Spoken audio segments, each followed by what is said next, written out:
Σοκ στην Ουκρανική κοινωνία προκάλεσε συνέντευξη που παραχώρησε σε εκπομπή του Radio NV ο στρατιωτικός αναλυτής Ντένις Πόποβιτς, που λίγο πολύ είπε ότι η κατάσταση στην περιοχή του Ντόνετσκ και ειδικότερα στην κατεύθυνση του Τόρεσκ είναι δυσίωνη για τις Ουκρανικές δυνάμεις, καθώς οι Ρώσοι υπερτερούν και το πιθανότερο είναι να εισέλθουν στην πόλη.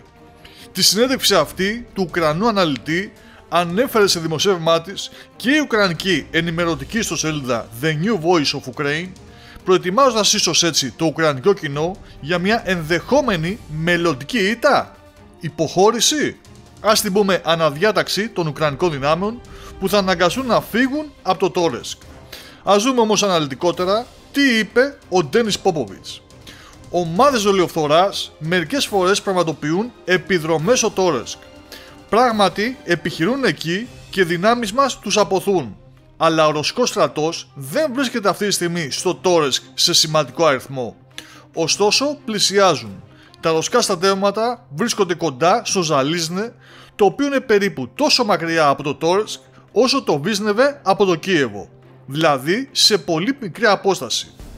Μάλιστα προχωρώντας, αιτιολόγησε γιατί οι Ρώσοι έχουν το πλεονέκτημα στην περιοχή και πρόβλεψε ότι έρχονται άσχημα νέα για τις Ουκρανικές δυνάμεις που βρίσκονται εκεί, καθώς είπε ότι οι ρωσικές προχωρούν λόγω του ανθρώπινου δυναμικού που ρίχνουν ανηλαιώς στη μάχη, αλλά επίσης και λόγω της εκτεταμένης χρήσης των γνωστών πλέον σε όλους μας κατευθυνόμενων βομβών.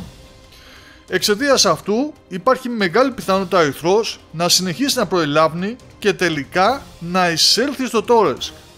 Μπορούμε τώρα να επιβεβαιώσουμε ότι η μάχη για αυτή την πόλη έχει ήδη ξεκινήσει ή είναι στα πρόθυρα της έναρξης. Είναι πιθανό να παίξει βασικό ρόλο στην εκστρατεία άνοιξη-καλοκαίρι που επιχειρεί αυτή τη στιγμή να πραγματοποιήσει ο ρωσικός στρατός, είπε ο Πόποβιτς. Και όντως είναι γεγονός ότι όσοι παρακολουθούμε από κοντά τις εξελίξεις στα μέτωπα του πολέμου, βλέπουμε τη Ρωσία να μην έχει απολέσει την πρωτοβουλία των κινήσεων, την οποία έχει εδώ και μήνες, αν και οι Ουκρανοί προχωρούν συνεχώς σε αντιπιθέσεις. Και έτσι να προχωράει συνεχώς, αργά μεν αλλά σταθερά, κυρίως στις διάφορες κατευθύνσεις του Ντόνετσκ, όπως είναι το Τόρεσκ, το οποίο έχει αναπτύξει ιδιαίτερη δυναμική, έχει εστιάσει την προσοχή της και όλα δείχνουν ότι είναι μία από τις πόλεις που το αργότερο μέσα στο φθινόπωρο θα βρίσκεται και αυτή υπό ρωσικό έλεγχο.